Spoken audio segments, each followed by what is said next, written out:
This is Leif with CapstanAG, and we're going to do an overview of general boom fitment for PinPoint 3 on a sprayer.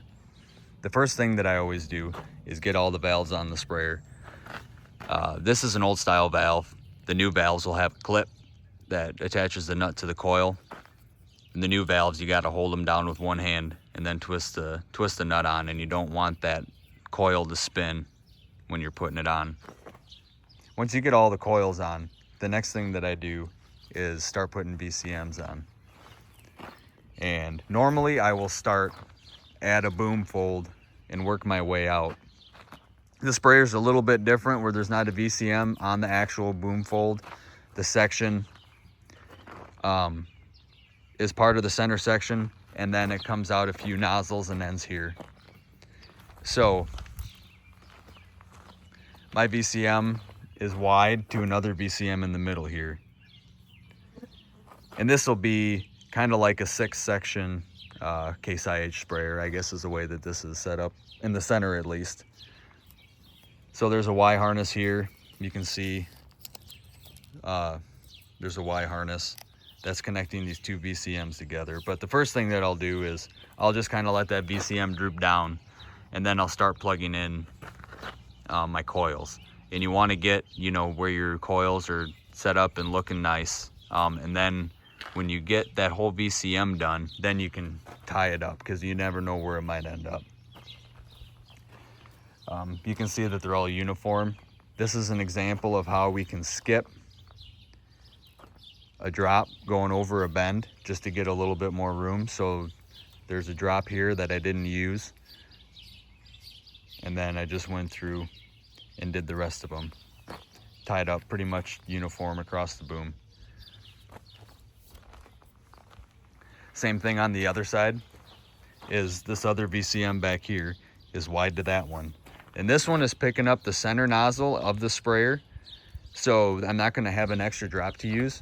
So in that case, a lot of times you'll wanna scoot that harness, as far over to where it's got to go. You can see that the tail comes out, kind of far past the valve. I could go a little bit more if I needed to, but I didn't need to. That way you have enough room to get everything plugged in going around a bend.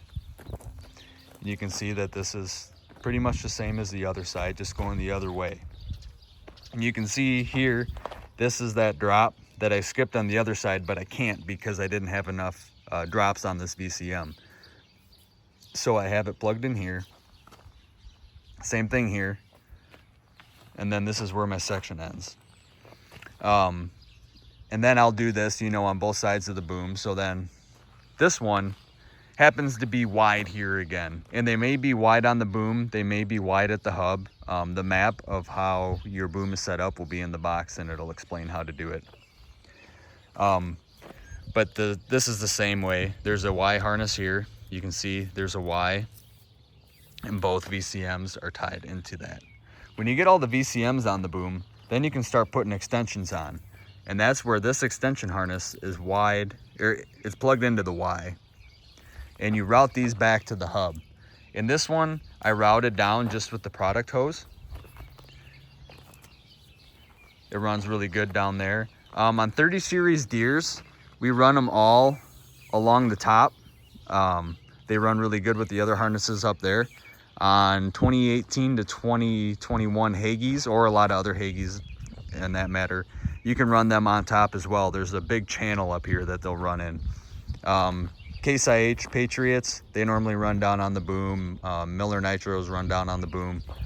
Every sprayer is a little bit different. You just want to run it with harnessing that's already there to make it flow as good as possible.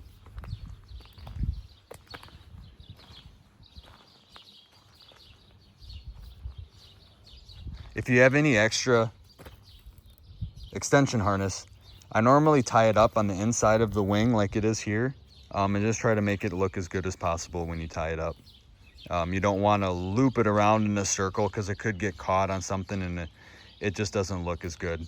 Just kind of wave it back and forth a little bit and tie it up. And you don't want to kink these ends really sharp and make it look crisp, because then these wires have a tendency to break. So you want to leave a little bit of a loop like I did here.